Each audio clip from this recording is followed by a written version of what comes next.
Idaho Matters is brought to you in part by St. Luke's Pharmacy, now offering free home delivery. For daily medications or one time prescriptions, home delivery is easy to set up. It's convenient and safe. St. Luke's Pharmacy, now delivering to your doorstep. Information on how to get started at stlukesonline.org. Love Boise State Public Radio podcasts? They are free to enjoy, but not free to produce.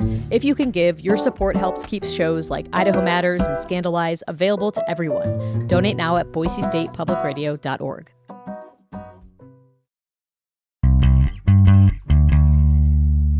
From the studios of Boise State Public Radio News, I'm Gemma Gaudette. This is Idaho Matters. Idaho continues to grow, and many of us are feeling the reality of those growing pains. More people are moving here. Neighborhoods are growing. Home prices keep climbing. Rents keep going up. And for a lot of families who have lived here for years, people working regular jobs, they're raising their kids, or they're even living on a fixed income, it is getting harder and harder to make all of it work. A new report from Jesse Tree is taking a close look at what that really means for renters in the Treasure Valley, how close many families are to losing housing, how quickly eviction can happen here in Idaho, and what can be done to keep people housed before a temporary setback becomes a full-blown crisis. Evan Stewart is the executive director of Jesse Tree, and he's joining us now to take a closer look into the organization's 2025 Treasure Valley Eviction Report. Evan, welcome to the program. Hi, Gemma. Thanks for having me. So I want to begin with the report because, Evan, it opens with a pretty big question. Who gets to live in the Treasure Valley? What did that question mean to you? Yeah, really what we see at Jesse Tree, we're helping renters, definitely more working class families and individuals. And we kind of go through the research and the data that Jesse Tree has. What we're really seeing is working class families and individuals continuing to be displaced and priced out of the market due to cost of living, lower wages, and high rents. That's really what we're seeing. We're seeing people who are doing the best they can, and they're doing everything they can to pay their rent and provide for their family, but it's just a bit out of reach for most people. So a lot of people listening probably feel the cost of living squeeze right now, Evan. But, they may not realize how close that some people are to actually losing housing. So how fragile is housing stability right now, in particular when we're talking about renters here in our community? It's very fragile. The data shows that 60% of renters are considered cost burden, meaning that 30% or higher of their income goes just towards the rent alone. The tenants that we're serving, there's a lot of medical fragility, people on fixed income. The majority of the people we're serving are households with children.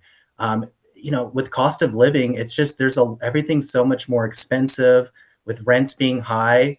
The eviction process in Idaho is one of the fastest in the nation, and it really just takes one unexpected financial emergency to put somebody behind on rent. And that's how fragile it is to keep housing, especially as a renter living paycheck to paycheck. So, Evan, when someone hears the word eviction, they might picture someone who simply, stopped paying rent. But that is not the full story, usually. What are you seeing? What really does push families into a crisis like this? Yeah, it's definitely not what we see. We see people who are doing everything they can to stay afloat. And really what we see, because we collect people's income, we look at the ledgers, we look at everything. We look at the fact that people have been trying to make their payments for several months, either making partial payments. But when you look at the budget and you look at kind of where their money's being squeezed, it's everyday bills, it's medical bills, it's child support. These things are really expensive. And, all it takes is one unexpected shortfall. And that's really what we're seeing. We're seeing people do everything they can to stay housed and stay afloat. And, what we do is we provide a lot of budgeting services, housing stability plans. We provide access to community resources to try to help reduce people's expenses over time and really try to help empower them to get back into a more stable situation. But it's happening to everybody. Anybody who's a renter living paycheck to paycheck, it's a very common occurrence nowadays. So, one thing that really stood out in your report is just how fast eviction can happen here in Idaho. Can you walk us through that timeline? I mean, how quickly can someone go from falling behind to potentially being evicted and losing their housing? 21 days. All it takes is rent's due on the first of the month. You might fall short. The landlord can provide you a 3-day pay or vacate notice. That means you either have to move everything you have out in 3 days, or pay what's owed. After those 3 days pass, then the landlord can file with the court. Um, what we see is, when somebody falls behind on rent, that's considered a expedited unlawful detainer in Idaho, which means that's the fastest eviction process there is. When somebody falls behind on rent, you get summoned to court and you could be out within 21 days if you get that eviction on your record, which is also permanent in Idaho, which makes it even harder to find affordable, safe, accessible housing. And also, once that legal process starts, there are attorney fees, there are court costs, there are other expenses that that are layered on top of that overdue rent, Evan. So, can you walk us through how much harder does that make it for families to recover if they go down this process? It's nearly impossible. Again, the families we're serving already living paycheck to paycheck. If somebody owes maybe 1,000, $1,500 on missed rent, going to court, and even though it's just it's a pretty fast process, and typically cases go through mediation, which is a really great avenue here in Ada County Court. But the attorney fee is going to be anywhere between 1,000 to $2,000. Also, court costs, late fees, any other associated fees with the balance. I mean, that's going to put a family who maybe owes 1,500 to owing 3,000 to 3,500 in just a span of an additional 30 minutes going to court. Hmm. So your report shows a real difference between what's happening in Ada County versus Canyon County, in particular because Ada County has a mediation program that gives your organization a chance to intervene. So first off, can you just remind us of that program and that service that you're able to provide here in Ada County? Yeah, it's one of the most effective local solutions that you can have to for a housing crisis, and especially when we're seeing higher rates of eviction filings. Like in Ada County, we saw actually a slight decrease in eviction filings in 2025 compared to 2024. There were 1,349 filings, but only a 19% judgment rate. And that's really because of the coordinated partnership with Jesse Tree and the Ada County courts. 75% of the cases that went to eviction court went to mediation, and Jesse Tree was involved in, a lot of those cases with an 80% success rate. So those cases ended in a settlement. There was a mediated agreement. Jesse Tree helps those tenants get through that mediated settlement. We also provide case management and financial assistance. And then those cases end up getting dismissed. It's an extremely effective service and solution to a problem that we're seeing here in Ada County and the Treasure Valley.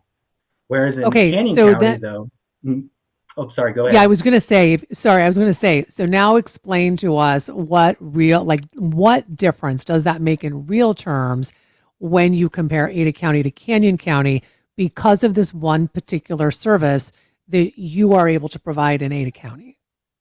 Yeah. So in Canyon County, where, as you said, there is no mediation service, I mean, we saw in 2023, there were only 250 cases filed in Canyon County, but in 2025, there were nearly 700 cases filed with a 30% judgment rate in 2025. So there is no mediation service. And usually what happens is if there is any sort of agreement happening in Canyon County, Jesse Tree's not there. But usually, what we hear from people who go to Canyon County Eviction Court, they'll call us afterwards, and they get locked into an incredibly difficult, settlement plan where they have to pay maybe $5,000 in the span of 2 weeks. Whereas in Ada County, we're able to sit down with the landlord, the tenant, and we're able to work out a payment plan, something that works within the tenant's timeline that's mutually beneficial to the landlord. But in Canyon County, there's just, no opportunity to offer Mhm. mediation at this time. What are the barriers that are not allowing this service to be in Kenyon County right now? I think it's a lack of, just understanding what Jesse Tree can provide and what a local solution looks like. And when it comes to housing, it takes local governments, the state, to really bring in affordable housing. But in the meantime, we need to have a significant intervention that can really help in the meantime. And things that I've been trying to do is reaching out to the trial court administrator.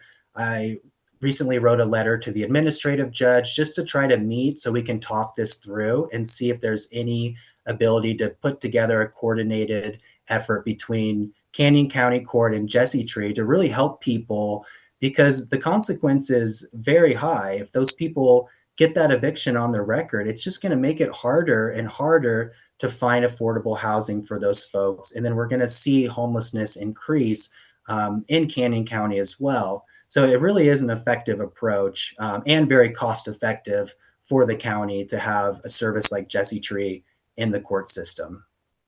So let's talk a little bit more about that cost, because something that stood out to me in that report is that cost comparison, because you say it costs far less to keep a family housed than to actually help them once they've fallen into homelessness. Uh, Evan, why is prevention such an important piece of this conversation? And can you talk a little bit more about that cost comparison? Yeah, homelessness prevention, eviction prevention work, it seems silly, but it is kind of a novel idea. There's not a lot of communities around the nation that can invest in prevention. It's very cost effective. For Jesse Tree, it costs us on average about $2,000 to keep a family housed.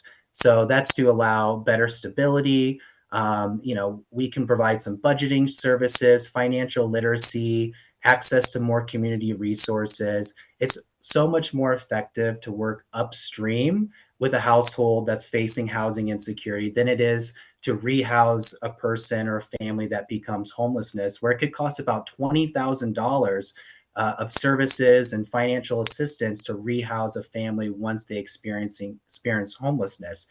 We've also seen a report put out a few years ago by the Idaho State Policy Institute that it costs nearly $53,000 of community tax-paying funds to support a person, a single individual experiencing homelessness. $53,000, which goes towards needing to fund the emergency response system, people in terms of hospitalizations. It's just a better, smarter strategy for communities to try to help people further upstream as opposed to once they actually become homeless. Mm.